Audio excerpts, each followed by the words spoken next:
And it's time for Pop News. As promised, Diane Macedo, what's popping? We're going to start with some news on Natalie Portman popping, you could say. So she told the world last weekend that she couldn't attend the Oscars due to the late stage of her pregnancy.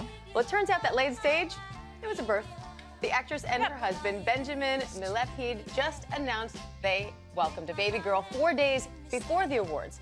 Little Amalia joins big brother Olive, who is 5 now, believe it or not. Wow. And the couple met while working on the movie Black Swan. He was a choreographer for the movie. Yeah. And you might remember Portman won the Oscar for Best Actress for that film while she was pregnant with her son. Now she gets nominated while pregnant with her daughter. I'm wondering if maybe the babies are some kind of good luck charm. Babies are a good luck charm.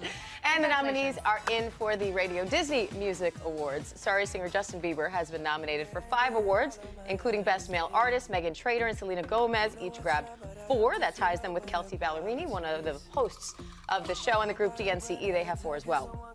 And you can cast your ballot at Disney.com/RDMA or through the Radio Disney app, Google One Box, or Radio Disney's Facebook and Twitter page. Lots of options. Yeah. You can also watch the show 2017 Disney Music Awards on Sunday, April 30th at 7 Eastern on the Disney. Ron's already tearing up his vote for Bieber. Now, to a pop news investigation. What? Okay. We have an investigation? Yes. So you might have noticed Queen Elizabeth is rarely seen in public without her trusty handbag. Well, it turns out it's not just an accessory, it's actually part of a secret code. Royal historian Hugo Vickers tells People magazine that if the Queen moves her bag from one hand to the other, that's a sign she wants to move on from a conversation. Another secret gesture, she twists her wedding ring. She wants to leave a discussion as soon as possible. And whenever the Queen places her bag on a table, that is a 5-minute warning to her ladies in waiting that she's getting ready to leave. I thought you were going to say the nuclear codes for... No, this is way more interesting. Nothing that consequential. Yeah. I like the idea of having ladies in waiting. I know. Oh, I'm going to be ready to go, ladies. Just prepare yourself. Just move your Good Morning America cup, and that'll signal all of us. We'll try to have a little code. We'll see if the viewers can keep track. And Paula's code is much less subtle.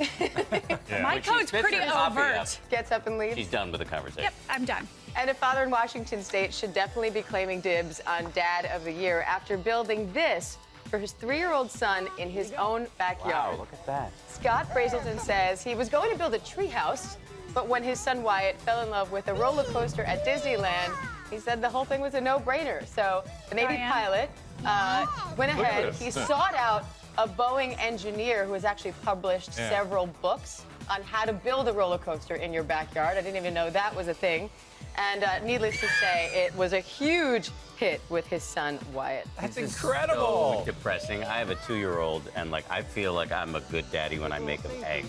Yeah. And, make a roller coaster. You never thought about building a roller coaster? It has never crossed my mind. And it's not going to happen. You know, every parent in America is going to begrudge you for showing that, because we're all going to, I'm going to go home and my kids are going to say, Mommy, build a roller coaster. What have you done for me lately? Yeah, he said with parts and everything, it's about $1,300. But he said the bonus was it took about 3 months. He said that was actually 3 months of quality time with his son because they kind of built it together. Really? But now we all paid attention while he was building it. He helped Daddy build it.